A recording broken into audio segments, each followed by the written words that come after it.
আসসালামু আলাইকুম dear viewers, আজকে আপনাদের সামনে আর একটি নতুন লেসন নিয়ে হাজির হলাম, যেটি দেখতে পাচ্ছি স্ট্রাকচার হিসেবে দেখার চেষ্টা করছি। দ্য সুনার প্রেজেন্ট ইনফিনিট, তবে দ্য সুনার ফিউচার, যত তাড়াতাড়ি তত তাড়াতাড়ি, এরকম একটা অর্থ। How soon plus interrogative statement, প্রশ্নবোধক বাক্য।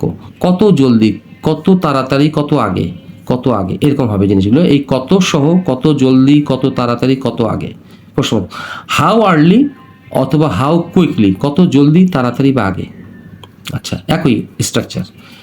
সুনার দ্যান এক্সপেকটেশন, সুনার দ্যানের পর হয় প্রত্যাশা বা সাবজেক্ট প্লাস এক্সপেক্টেড, প্রত্যাশা বা প্রত্যাশার থেকেও তাড়াতাড়ি বা থেকে আগে, এরকম অর্থ প্রকাশ করতে এগুলো ব্যবহৃত হবে। এটা খুব গুরুত্বপূর্ণ একটি স্ট্রাকচার।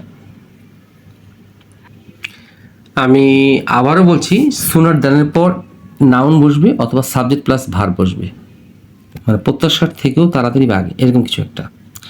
তো প্রথম এক্সাম্পলটি আমরা the sooner present infinitive, the sooner future infinitive, যত তাড়াতাড়ি দিয়ে বা তত তাড়াতাড়ি, এরকম একটি অর্থ প্রকাশ করতে এটা ব্যবহৃত হবে। দেখে নিই, এক্সাম্পল ফলো করলে ক্লিয়ার হয়ে যাবে আমাদের।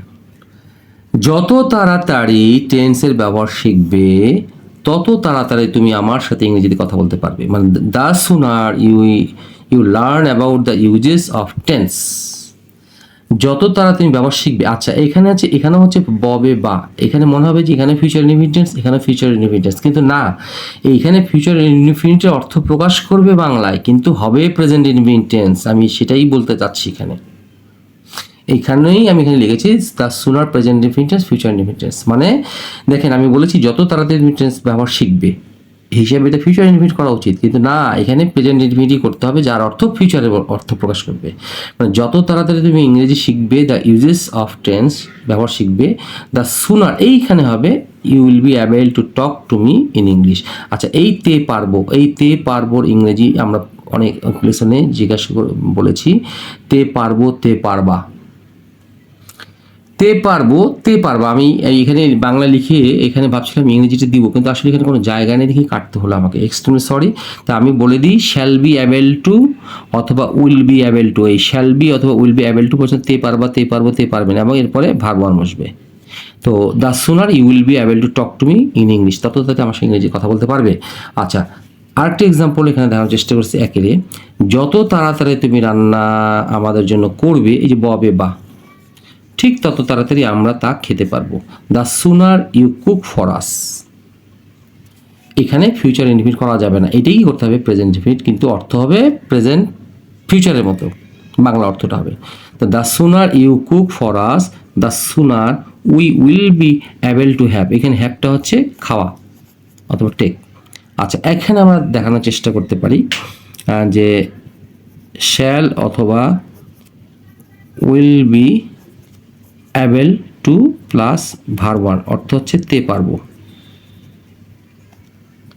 তে পারবো, তে পারবা, তে পারবেন, মানে কোনো কিছু করতে পারবো, পারবা, তে পারবেন, এই রকম অর্থ প্রকাশ করতে এটা ব্যবহৃত হয়। আমি আবার বলছি, শ্যাল বি অ্যাবেল টু অথবা will be able two plus verb one, এটা হচ্ছে একটা স্ট্রাকচার। তে পারবো, তে পারবা, তে পারবেন। আশা করি বোঝাতে পেরেছি। আশা করি আপনাদের স্ট্রাকচারটি বোঝাতে পেরেছি। আমি যেহেতু উপরে লিখতে এইটি কাটাকাটি হয়ে গেছে, সেই জন্য আমি আবার এখানে সুযোগ এবং জায়গা পেয়েছি কিছুটা বোঝানোর জন্য, সেই জন্য এখানে দেখানোর চেষ্টা করেছি। শ্যাল বি অ্যাবেল টু অথবা উইল বি অ্যাবেল টু, যার অর্থ তে পারবো, তে পারবা, তে পারবেন, এগুলো হচ্ছে বাক্যের শেষে থাকবে। তো এখন গেল, এখন আসি আমরা how soon plus interrogative sentence. How soon interrogative sentence, how early বা হাউ কুইকলি ইন্টারোগেটিভ সেন্টেন্স, যার অর্থ হচ্ছে কত জলদি, কত তাড়াতাড়ি, কত আগে। এখন এক্সাম্পল ফলো করলেই আমাদের ক্লিয়ার হয়ে যাবে। 2 নম্বর এক্সাম্পলটি, কত জলদি, কত জলদি, কত তাড়াতাড়ি বা কত আগে তুমি সেখানে গিয়েছিলে। মানে হাউ সুন অথবা হাউ আর্লি তুমি সেখানে গিয়েছিলে, এটাকে ইন্টারোগেটিভ করতে হবে, যেহেতু ইন্টারোগেটিভ বাক্য, তাহলে হাউ গিয়েছিলে, তাহলে এখানে did past indefinite auxiliary verb did চলে আসলো, তাহলে এখানে চলে আসবে ভার্ব ওয়ান।